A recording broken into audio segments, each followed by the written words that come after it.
Local 4 News begins right now with a breaking news alert. A 15-year-old girl killed overnight in a crash along I-94. The car she was riding in slamming into the back of a fire truck, where the accident investigation stands this noon. Also breaking, all clear. Woodhaven Salon is back in business after a bomb threat, but the investigation is just beginning. But we do begin with breaking news from Grosse Pointe Woods, where what is described as a major natural gas leak has prompted evacuations in the area of Morningstar Drive between Verner and Hidden Lane. These are live pictures from Sky 4. In addition, Grosse Pointe North High School has been placed on lockdown. Evacuated residents are being allowed to take shelter at the high school. Local 4 will continue to follow updates on that breaking story. So much going on this noon. More breaking news from Detroit's east side, and that is where the all clear was just given after a bomb threat caused a preschool to evacuate. Earlier today, the Mount Zion Head Start on East McNichols Road was evacuated. The bomb squad, I should say, was called in and determined that there was no threat. Regardless, the children are going home now as a precaution. Other businesses in that same building are back open and business is back to normal. Also breaking, though, this noon, the Mount Calvary Head Start program on Chalmers Street was targeted for a bomb threat as well. Now, it happened just after the bomb on East McNichols was reported. Like that same, this was also given the all clear a short time ago. No threat has been detected, so for now, police are just trying to figure out who made that bomb threat as well. Now over to more breaking news, and this is coming out of Woodhaven. That's where a bomb threat incident has been given the all clear there at the Daybreak Salon and Spa. No threat was found, but police are trying to figure out who made the threat there as well.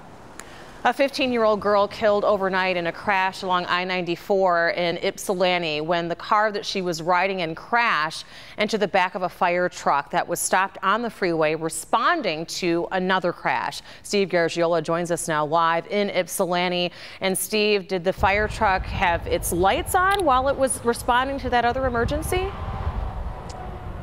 Yeah, Rhonda, the answer to that is absolutely yes. According to the fire chief, there were actually two vehicles out there. A very large fire truck and a second smaller truck out here on I-94. Both had all their lights flashing, so it's hard to understand how it is the driver didn't see those lights, but clearly he didn't, and a 15-year-old girl is dead. The fire truck blocked the shoulder and the far right lane. A car had gone into the ditch, but with no serious injury to the driver. Every emergency agency do the same thing, and we follow that policy. It's to protect one lane over the area that's involved in a car accident. Firefighters were about to clear the scene when they heard a loud crash. A Ford Escape had slammed into the back of their fire engine. It was a very high velocity impact. The whole rear of the truck is about 3 feet in, and it's a pretty heavy engine. The driver of the SUV, 34-year-old Charles Horn, and his 15-year-old daughter are in critical condition. The girl's 15-year-old friend, who was in the back seat, was killed. Firefighters could not get to the jaws of life to reach the victims because it was stored in the back of the fire truck, crushed by the impact. The prayer of the fire department are for the victim and their family. That it's a tragedy. Yeah, such a helpless feeling for those firefighters on the scene. Again, the latest on the two survivors is they remain hospitalized in critical condition. And of course, the big question in all this, why the driver didn't see those lights, that remains unanswered. State police continue their investigation.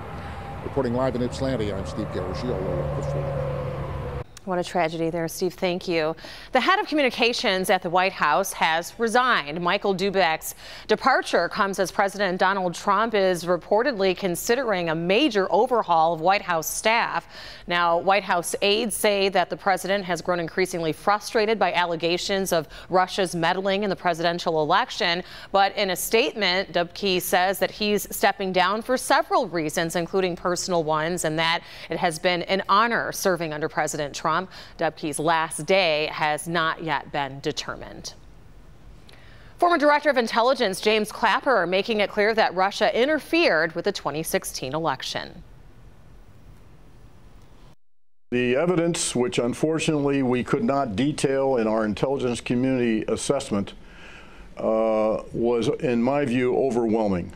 And that is why the assessment that we did enjoyed such a high confidence level.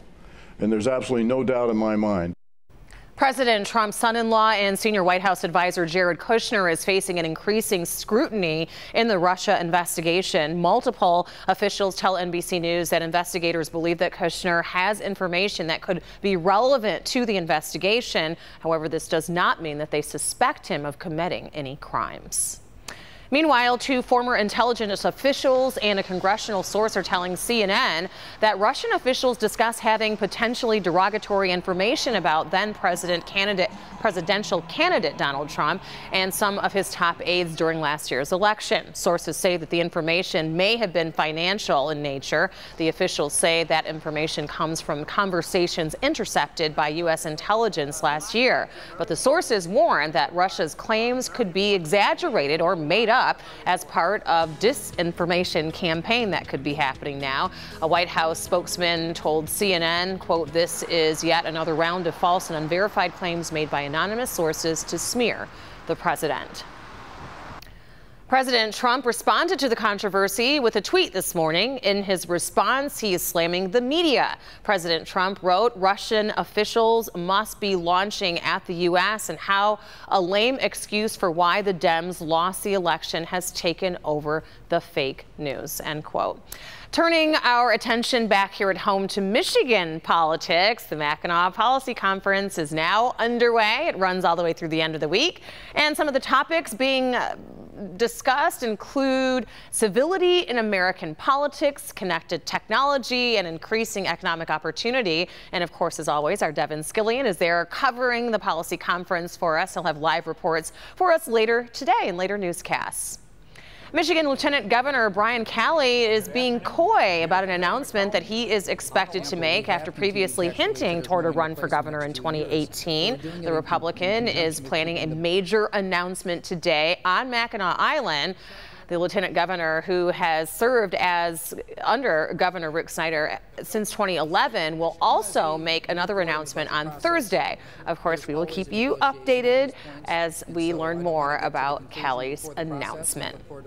Meanwhile, let's get over to Brandon and talk about what a nice morning it's been, but this potential for maybe a little wet weather later.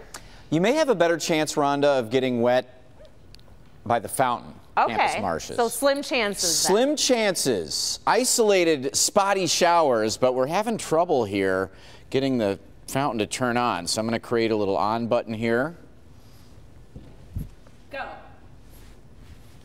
Any second. Just like my family, doesn't listen to me. Here's a look, though. It's beautiful. I'm marking a spot right over here on the beach down there so I can get a little of that spray. It's nice, comfortable, warm stuff, 72 degrees. West-southwest winds at 20 miles an hour, sustained. So that's part of the weather story today is the breeze. These are wind gusts, occasional little bursts coming through, and we're seeing 30-mile-an-hour gusts down in Monroe. It's close to that as you go across Ann Arbor and Pontiac, upper 20s to near 30. So a breezy afternoon for sure, and temperatures getting into the middle 70s. I think as we hit the 3 and 4 o'clock hours here, a couple of these spotty showers popping up, not as numerous as yesterday, Rhonda, but as we look ahead, slightly cooler numbers coming in. We're a little all over the map here as we head into June, and we'll explain coming up. All right, Brandon, thank you. Closing arguments are underway in the trial of Charles Warren, charged with reckless driving in the freeway collision with State Trooper Chad Wolf that claimed that trooper's life. While prosecutors say that Warren's decisions led to the death of Trooper Wolf, defense attorneys say that it was an accident, and charges were brought mainly because it involved a state police officer. But for a series of choices made by the defendant Charles Warren, Chad Wolf may be alive today. Would this case actually be brought if it was a young man on a motorcycle who would actually, and the state can't exclude this, had crashed into the back of another person's vehicle ahead? And the answer is no. The case could go to the jury this afternoon. Local 4 will report the verdict just as soon as it comes down. So to come here on your Tuesday, now to the very latest on the Manchester attack, what Ariana Grande is planning that will honor the victims killed following her concert. If you are just joining us, we have breaking news to report this afternoon. Bomb threats all across the metro area. The bomb threat situation on East McNichols has been cleared. A bomb threat was also made at the Mount Zion Head Start program this morning. No threat was discovered there either. The scene is clear here on Chalmers Street as well after a bomb threat was made to the Mount Calvary Head Start program there. Police are working to figure out who made these threats. Over in Woodhaven, a similar situation. A bomb threat was made here at the Daybreak Salon and Spa in Woodhaven. The scene is since cleared, and police there are trying to figure out who made this threat as well. And over in Grosse Pointe, a major natural gas leak has prompted evacuations in the area of Morningstar Drive between Vernier and Hidden Lane. In addition, Grosse Pointe North High School has been placed on lockdown.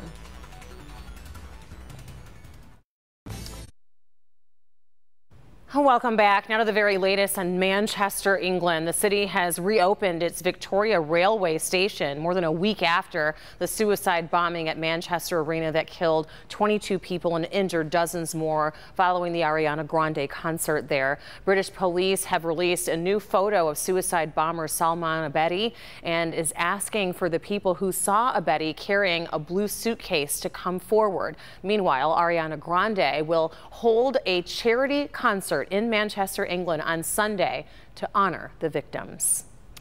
U.S. envoy for disarmament Robert Wood warned North Korea today at a UN forum that it's facing growing isolation following the launch of a new missile. On Monday, North Korea test launched a short-range ballistic missile that landed in the sea off its east coast. It was the third such launch in the past 3 weeks and the 11th this year. The U.S., South Korea, Japan, and several other states denounced the missile's launches as a provocation. And jury selection begins today in the trial of a Minnesota police officer accused of shooting a man to death during a traffic stop last July. Geronimo Yanez is charged in the death of Philando Castile. The killing sparked outrage when Castile's fiancee live streamed on Facebook the aftermath as he was taking his final breaths. Yanez says that he believed that Castile had a gun, but prosecutors say that Castile was reaching for his driver's license. So to come here, it's Tuesday. You know what that means? Tasty Tuesday, and it's an alternative to fast food and traditional carryout. Still ahead on this Tasty Tuesday, the new Italian spot looking to feed you and your whole family with some comfort home cooking you don't have to make yourself, Brandon. Oh, it's some good stuff. Weather has been pretty good stuff as well. A couple of spotty showers will track for today and throughout the 7-day as May heads into June next. Pretty good looking day out there today. The breezes and the gusts, more of a nuisance than a big problem, but still out there. We're seeing 15 to 20 mile an hour winds across all 4 zones. Upper 60s in our north zone. Pontiac at 68, 69 Adrian. It is 70 in Ann Arbor and 72 at Metro Airport. Also seeing a wind gust, an occasional little burst of wind upwards of 30 miles an hour close to Metro Airport and through the downriver communities. We're seeing 29 mile an hour wind gusts as well up in Oakland County in the Pontiac Waterford area. Some clouds starting to form as we start to warm things up. Middle 70s today, mostly sunny to partly sunny through the afternoon. A couple of very light showers, mainly between 3 and 7 p.m. If you have a game this afternoon or evening or any plans outdoors, don't worry too much about this. Yesterday's were well, I guess a little bit more numerous and a little stronger, even with some lightning. Not expecting a whole lot of activity, maybe an isolated clap of thunder, but just very light spotty showers through the afternoon. 54 overnight and drying conditions. Already seeing the clouds thickening a little bit up in our north zone, up in the thumb, and you see a couple of showers here. Alpena to the Tawas area seeing some showers. As we widen the view, we have a cold front that has already passed through, and it's just stalling out just to our east, and then another cold front spinning from this area of low pressure to the north, and that front is what does bring the shower chances through the afternoon. It is fairly weak. That system up north is going to struggle to get anywhere, which is why even tomorrow it's going to try to throw a little bit of moisture our way. I think a lot of this will be in the Port Huron area, southern Ontario. Most of us won't see a drop tomorrow, except for temperatures dropping a little bit. 70 degrees on Wednesday with breezy conditions. And again, any afternoon showers would be light and very isolated. Right now the model's showing that it would be over in southern Ontario. Thursday looks ideal, 75 and sunny, lighter wind. Friday, a couple of scattered showers, and at this point the weekend looks mainly dry. Well, this is a great story. A downriver man gave up a career with Quicken Loans and, with the support of his family, started a unique spot south of Romulus, downriver. His philosophy feeds family fast food alternatives, and it's called Maniaci's. A new restaurant in New Boston called Maniaci's Homestyle Italian American. Where can you go to get a meaty masticholi on the fly? Has a new concept as an alternative to fast food. That was my goal, is try and create a comfort, carry home idea. Owner Kevin Maniaci says doing things the hard way is easier, marinated in amore. We do everything from the heart, which as much as possible. We make our tomato sauce from scratch, takes 2 days. Roll our own meatballs. One of Maniaci's staples is the Sam Special. Use local sweet Italian sausage that we slice up with sweet peppers and onions. We throw it in with rotini noodles along with our house red sauce. Burgers, salads, and sandwiches too, like this one with seasoned steak, peppers, onions, and cheese on a garlic mayo aioli hoagie called the Forget About It. It's one of those steaks that makes you forget about everything else. A similar sub, but not the same, is the Downriver. Liquid cheese, shredded cheese, sauteed peppers and onions, of course, the marinated steak, but you can't forget about the bacon. Cheesy tater tot casserole.